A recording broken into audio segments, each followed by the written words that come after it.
quick review of a book that I just read from Six the Goddess called A Black Woman's Guide to Reclaiming Her Femininity.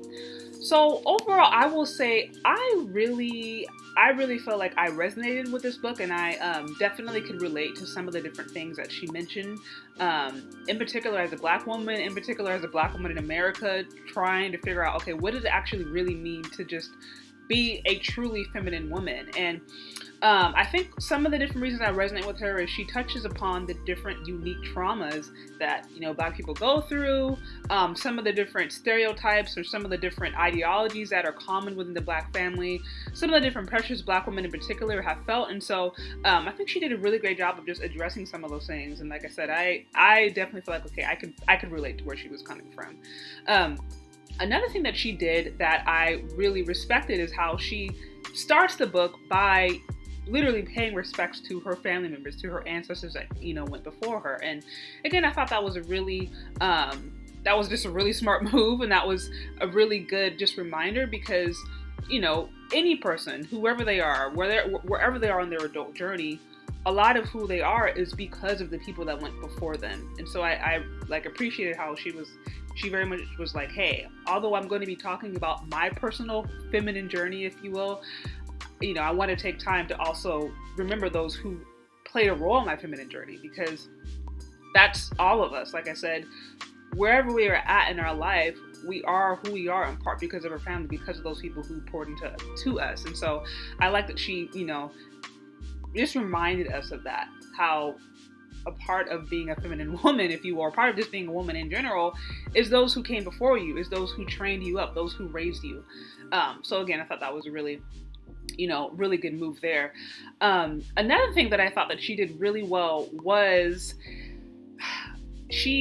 while she was, talking over and over and over again about the different things that she loved about her mother and her grandmother and different things, she was honoring them. She also was very open and candid about the different mistakes that they made that actually negatively impacted their life and also her life. And the reason I found that so powerful is because I feel like so often in Black families in particular, sometimes there can be these extremes of wanting to honor parents or grandparents or family members or elders in our family, and in an attempt to honor them, it's like we feel like we can't ever even address things that they did that were maybe wrong, or even address shortcomings. Or there could be the other polar opposite of just having bad relationships, just having total tension, and just it being completely toxic. And so I think she really found a way to strike a perfect balance between still honoring her elders, still honoring her ancestors, but also talking about the different mistakes that they made that negatively impacted their life and her life. And again, I feel like any person who wants to do better, who wants to change, you actually have to look at the facts. You actually have to look at what happened, what is going on. And so I think she did a really good job of just showing this is what a person actually has to do if they do want to be introspective, if they do actually want to see change. They do have to look at not only at their life, but look at their surrounding, look at what happened in their family, and start to identify, okay, was this good? Was this not good? Do I want to repeat this? Do I not repeat that? And so I think just by her sharing her emotional experience or her emotional journey, I think it gave us, really healthy insight into how a person in general is to emotionally process some of these things. So again, I really appreciated that.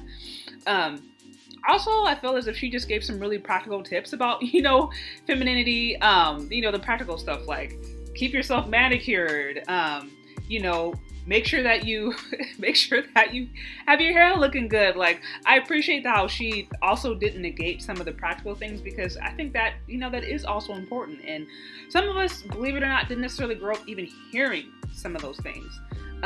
So I think that's one thing I'm glad that she didn't negate the practical side of femininity, which is, like I said, some of it is physical, some of it is the adornment, but she also touches upon some of the emotional and familial aspects of femininity. Now, I think one of the things I love the most about this book is the fact that I feel like now walking away, I just get more of a snapshot into who she actually is. I mean, it's easy to follow somebody on Instagram or social media and have a perception, but I think just by her opening up and sharing her journey and even her different struggles, it gave me a lot more respect in being like, oh, okay, this is just not a pretty face or a person, but it's like there's substance there. Like there's, a real person there that has ups and downs, and so I appreciate her sharing some of those, you know, really deeply sensitive moments, because sometimes I feel as if, you know, different influencers, especially different female influencers who present a certain way, sometimes there can be a pressure to present a certain way and almost try to present as if you're perfect. And so I appreciate how she shared some of her imperfections and said, hey, you know, I feel this way too. Just because I look this way or just because I present this way doesn't mean that I also didn't have these struggles. So like I said, that's something that I feel like I really loved. So as I mentioned, overall I found it to be an enjoyable book. It was actually a super quick read also. I think it was like a little bit under 40 pages, so you could probably knock the thing out in like an hour or two. So not only was it a short read, I think she gave some really different practical tips that different people could consider, as far as just like, you know, emotional well-being and trying to take accountability, just taking care of yourself physically, and more importantly, I appreciate her sharing her journey, because I feel like everyone's journey is so unique. I mean, I can say for myself, and I mentioned this in previous videos, a part of my feminine journey, if you will, has been really, it's been more spiritual than anything else. And she does mention that, how, you know, aspect of femininity is mindset.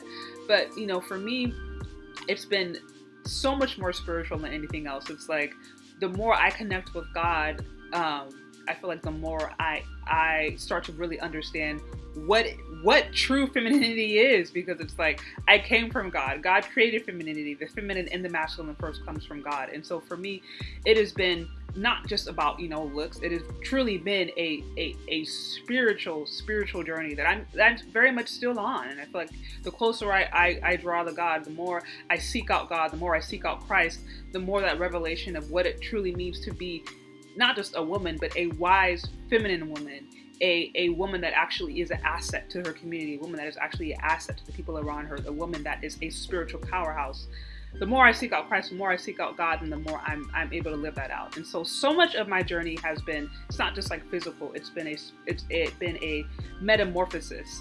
And so, like I said, I always appreciate reading other people's journeys and just seeing where they're at, and in that sense I can identify. So those are just my thoughts on the book. If you have any questions, comments, concerns, let me know. Leave your comments in the comment section below. Thank you so much for listening, if you've gotten this far, and we'll talk later. Bye.